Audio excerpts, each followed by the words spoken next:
Today's topic is emergency funds. First, I want to talk about ways we can build an emergency fund. Then, I want to share some impacts of not having an emergency fund. And finally, I want to share information on a new employer trend in emergency fund savings. Hello and welcome if this is your first time. If you are returning, welcome back. Here at Dr. Seb Talks Money, we share practical tips, realistic strategies, and workable solutions that lead to financial freedom for women and women entrepreneurs. So let's just dive right in. And before I dive in, I just want to say this that no matter what I say here, if you are not of the opinion that an emergency fund is important, you won't do anything. So, the first thing I want to address is mindset. Now, I have several content on the channel, and I'm going to be sharing it also on the podcast. I'm going to be linking it on the podcast around mindset. Because no matter what we do, if we don't have the right mindset, we won't be successful. As soon as something comes along that just gives us a little bit of challenge, we might want to give up. So the first thing I want to talk about in building an emergency fund is mindset. Now, why is mindset important? I want to remind you that building an emergency fund is not a lifelong thing to do. You're not going to be doing that every day for the rest of your life. You may want to make some initial sacrifices to build that emergency fund. And again, if your mindset is not geared toward prioritizing that emergency fund, you probably choose eating out several times per week over building that emergency fund. So again, because the emergency fund is not a lifetime thing, you're going to set a period of time. You're going to say, I need an emergency fund to cushion me in the event something happens. I can pull from that fund. I don't have to pull from my assets. I don't have to pull from my bank account. I don't have to go get a loan from the bank. I don't have to borrow money from a family member or a friend. I have this emergency fund that can cushion me against life's emergencies. And so you decide how much you want to have in that emergency fund. Take a look at your budget, and you may say, okay, my budget is $3,000 per month. What are some of the things that could possibly be an emergency? What could possibly happen based on my lifestyle? Do you have a vehicle that maybe is 10 years old? So you may have more repairs than normal. Maybe you have health issues, and there's a possibility that you may be admitted to the hospital because of those health issues, or your medications might be very expensive because of those health issues. So you want to consider your lifestyle, and based on that, based on your budget, determine how much you want to set aside for your emergency fund. And once you do that, then you get into the mindset that I need to set this cushion in the event something happens.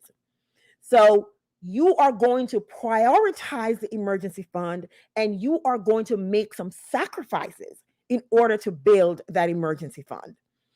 That is the part where a lot of us gets tripped up, because when we think emergency fund, we think we have to sacrifice forever and ever and a day.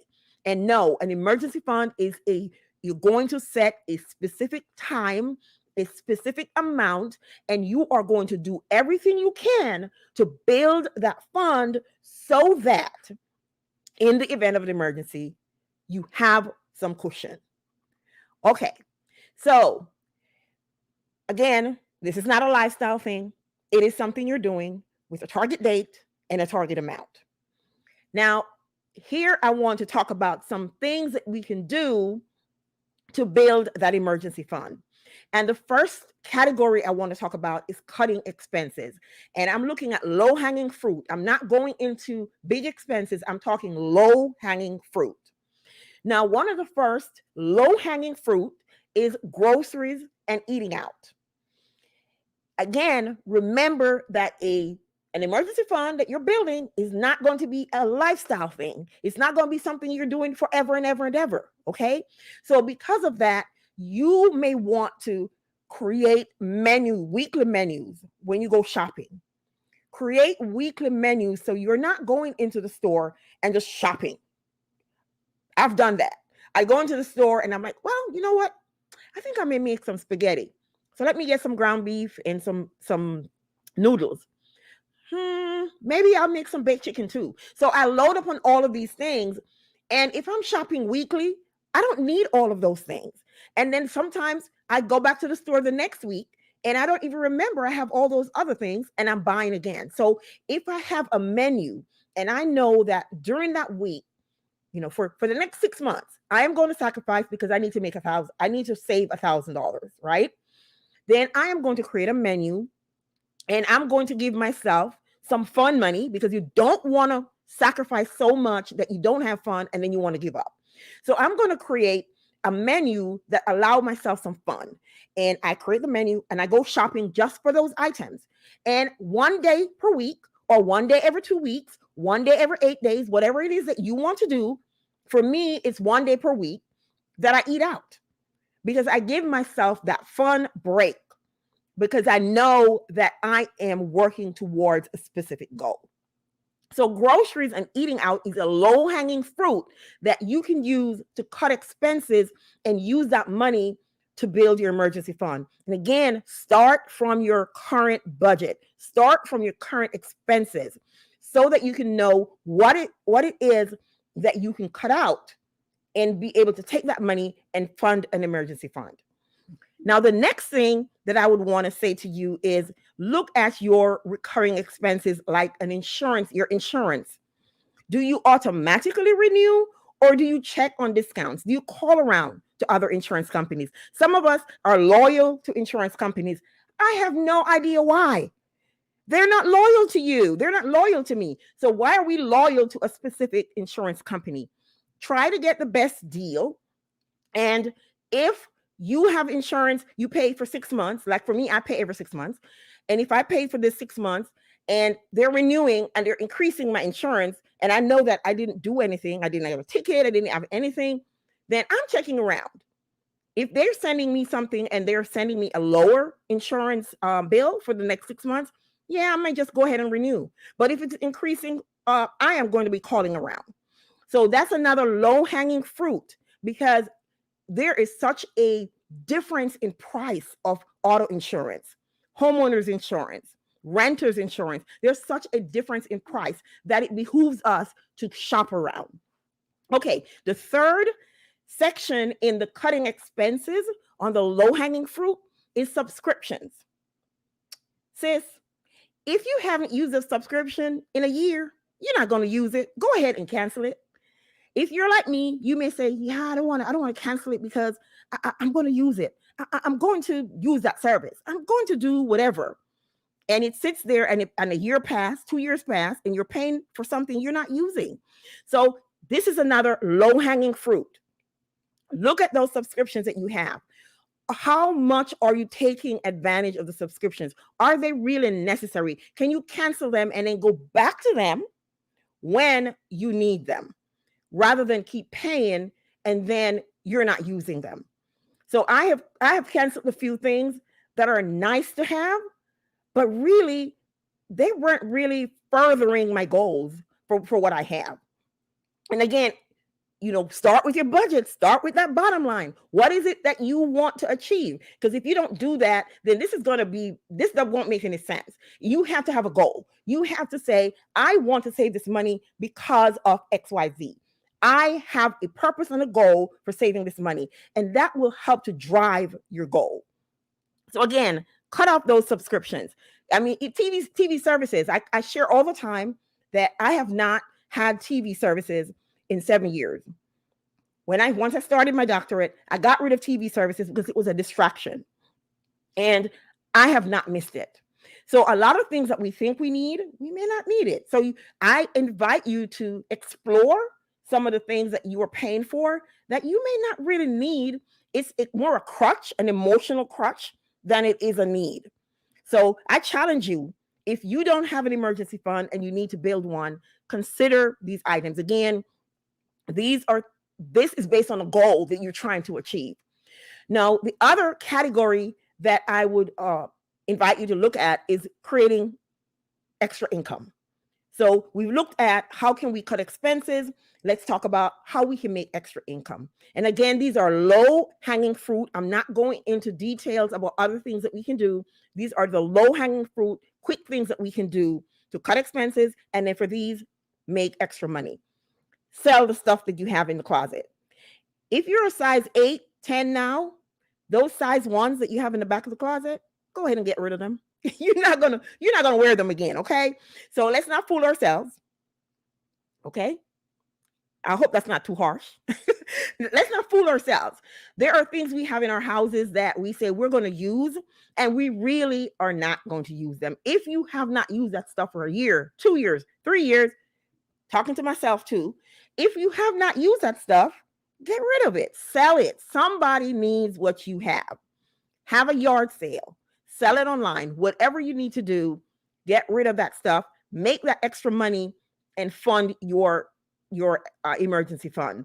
I shared before about automating the savings.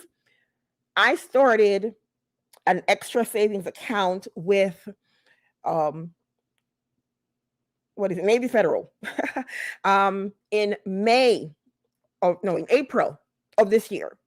And just before the show, I went in and checked the balance because I set it to auto fund that account.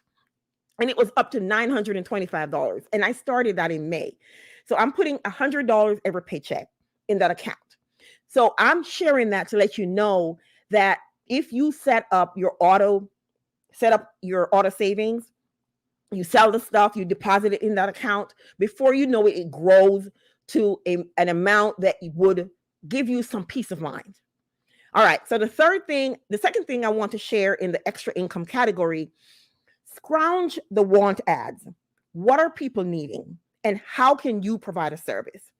If you are maybe retired and you don't have an emergency fund, or you'd like to build up your emergency fund, or you'd like to build up some money for, investments, can you maybe help a parent out by looking after their kids after school or before school? If they have to go in early and they can't stay for the school bus, can you maybe keep an eye on that child and then take them to the school bus, and then when the bus drops them off, you keep them at home for a minimum amount? That money adds up. Maybe that's something you can do. Can you tutor? Right now, with people being online and the world not completely opened up, there's a need for these kind of services. There are people who are going back to work now, and they have young kids, and they don't want to put their kids in the after school program with everybody else, and they may need your service. So you can charge them a reduced amount, and that will help you out with funding your emergency fund. Older people are now on the internet because we're all locked in. So maybe you have a skill where you can help them navigate the internet. Is there something that you need? What is it that you need that is not provided, that you think somebody else can provide? Is that something that you can research and build a business around it, or build a little part-time thing where you can provide a service? Be creative. Look around. What do we need? The times have changed. People are locked in their house. What is it that you can do? Can you bake cakes? Does your, kids, the kids that they hang around, what kind of things are they doing? What kinds of activities are they getting into? Can you provide maybe meals for when they go play football or whatever it is that they play, some kind of sport? Can you provide some kind of snack? Can you sell snacks to them? There are so many things that we can do. We just need to be creative because the need is there. And then the third thing I want to talk about in the extra income category is to start an online business. I was blown away when I found out that people sell stickers stickers on Etsy and make a lot of money from it. I'm telling you, just be creative. If you are a crafty person, you can create things. Think about some fun things. Look around your kitchen. What things can you do? Can you create labels for spices? What can you do? What are the fun things that you can do? And you can sell those things on places like Etsy. You can sell masks, t-shirts, specialty items for events like birthdays, weddings, anniversaries. What is it that, are you in a group? You go to a church. What is it that what kind of service that you can provide? Can you start an online business with that service? Again, just keep the goal in mind that you're trying to build an emergency fund. And even if you don't do it forever and ever, just to get started to fund that fund. Now, the second thing I said I wanted to talk about was the impacts of not having emergency fund. You think about it, when you are stressed from not having an emergency fund or not having enough money, what kind of things happen? We health issues. We end up with stress, high blood pressure, all kinds of things because that not having that emergency fund started the snowball effect or the snowball impact of other things. Like now, because I don't have an emergency fund, I have to go do payday loans. And then we end up losing our assets. I've heard too many horror stories of people losing their cars. Now you can't get to work. You need to go to work to be able to make the money to pay back the loan. But because you didn't have that emergency fund, you got into the payday loan and those crazy, stupid interest rates. Now you can't pay that. You lose your car, and it compounds the issue because now you can't get to work. You're depending on other people to take you to work. You're depending on public transportation if it exists in your area. And then you're late all the time. You get fired. Now everything is compounded. And I know this scenario that I'm painting is really like the extreme, but it does happen. And that's from not having that cushion, just making that initial sacrifice to get that cushion can create such a peace of mind. One of the things that can impact you not having an emergency fund, again, is the chance to be fired from your job because of lack of performance. If you're worried about not having money and not being able to pay your bills, you're not going to give 100% on your job. It's going to be difficult because that's going to overshadow everything. And again, that can cause, compound effect. That can cause a snowball effect of other things happening. So I know, again, this sounds like it's to the extreme, but I have seen it. I have seen it in me helping other people with their finances. Not having that emergency fund can lead to so many other things. And so I implore you to consider some of the ways that you can make some extra money to fund that emergency, because I promise you, the peace of mind knowing that if my boss were to call me today and say you're fired, knowing that I have at least 8 months of money saved in my emergency fund, and I'm not talking investments, I'm not talking my 401k, I'm not talking any of that stuff, I'm talking cash that I have set aside for just such an emergency. Knowing that I have that, it's a peace of mind. I'm to the point where I'm like, okay, that's fine. I'm fired, fine. Because I have that cushion and I want you to get there. I want you to have that peace of mind because there is nothing like it. Anyway, the last thing I said I wanted to talk about was this new employer trend where what has happened is the pandemic has highlighted and exacerbated the lack of preparedness that Americans have for financial emergencies. Studies showed before the pandemic that people would not be able to handle emergencies. But this pandemic has highlighted, it has made this issue even more apparent. So some employers have created workplace programs to help workers build emergency funds. And some of them offer automatic payroll deductions. Some offer interest as high as 36%. Now, I'm a little bit torn because I'm saying to myself, the reason a lot of people are not able to fund their emergency savings is because they don't even make a living wage. They don't even make a living wage. So if I don't make a living wage, my concern is not an emergency fund. My concern is how can I pay these regular bills? Okay.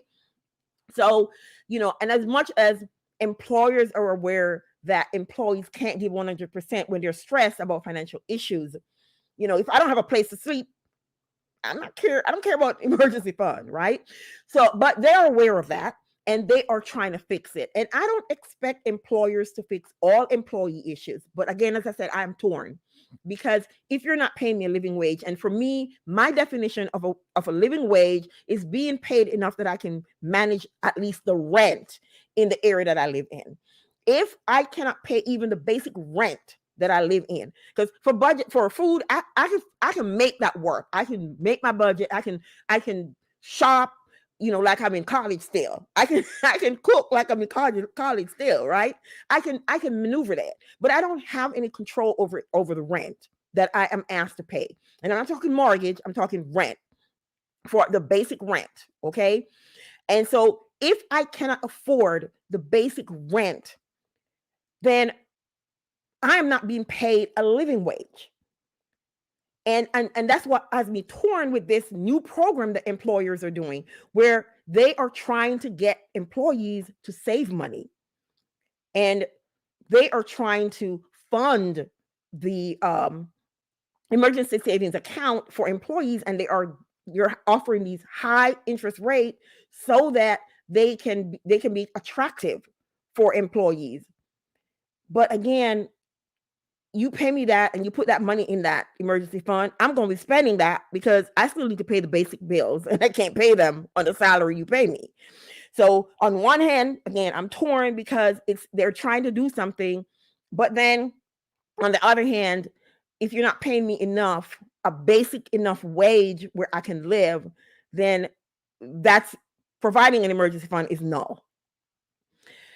I know there are people who won't take advantage of, saving no matter what you offer, because there are people who lifestyle creep is the name of the game for them. As soon as their income is increased, their spending increases. And no matter what you offer, no what kind of incentive you offer, they're going to do that. So I'm not talking about those people. I'm taking those out of the equation. I'm more concerned about the ones that are really, really interested in building that emergency fund, but they don't make enough. So I hope the things that I mentioned above, like trying to find ways to increase your income, find ways to cut expenses, that those things can help you to consider how you can build that emergency fund. Because I promise you, it has given me peace of mind, and I know it will do the same for you. So I just want to remind you to be intentional and realize that building an emergency fund is a short-term sacrifice for a potentially long-term gain. And we cannot underestimate the negative effects of not having an emergency fund, because it can create all kinds of unhealthy cyclical issues. And again, I want to remind you, this is only a short-term thing. You are building an emergency fund so that you can have the peace of mind that you need. So let me check the questions, the chat for any questions. Let's see if I can answer any questions for anyone. Okay, Beverly Harper is saying here, my eat out days are Tuesday and Friday. Yes, I mean, you want to put some fun in building your fund. I don't know if my YouTube coach is watching, but he loves puns. So I don't know if that was a pun, but yes, you want to put some fun into building your fund, because if you don't do that, then you're going to give up. Let's see. Letitia said, I just came back from BJ's. I always plan my meals before I go. I promise you, if you do that, as Letitia is doing here and as I do, that it saves you a lot of money. Because at one point I had so much stuff in my cupboard and I'm like, where did all this come from? Because I would go in the store and I always just say, I'm going to buy this, I'm going to buy that. And with no plan in mind, the stuff end up just staying in the closet. And that's a waste of money. That's just a waste of money. Okay, let's see. Who else? Anybody else have a question? Yes, here is a suggestion from Asian American Legal Focus. She said working parents need drivers. There's so many things that we can offer, services that we can offer if we just think about it. Talk to our friends, talk to our circle to see what are some things that they need that you could possibly offer and make a little extra money. And you don't have to charge the same amount like everybody else. You can charge just a fraction of that and be able to to make a little extra money to pad your emergency fund. Beverly saying here, I agree, having an emergency fund is peace of mind. It certainly does. I mean, I know it has given me peace of mind from not having to stress about if I were to lose my job, what's going to happen. I don't have to worry about that. God, thank you, God. So I hope this has been helpful, and I will see you guys next Sunday. Thank you so much for coming, and thank you so much for your support of the Dr. Seb Talks Money podcast and YouTube. And if you have any topics that you'd like me to cover, if there's someone you want me to invite to have an interview on on the podcast or on the YouTube channel, please let me know, and I will reach out to them and try to make it happen. So thank you again, and have a wonderful Sunday afternoon, and I will see you next Sunday.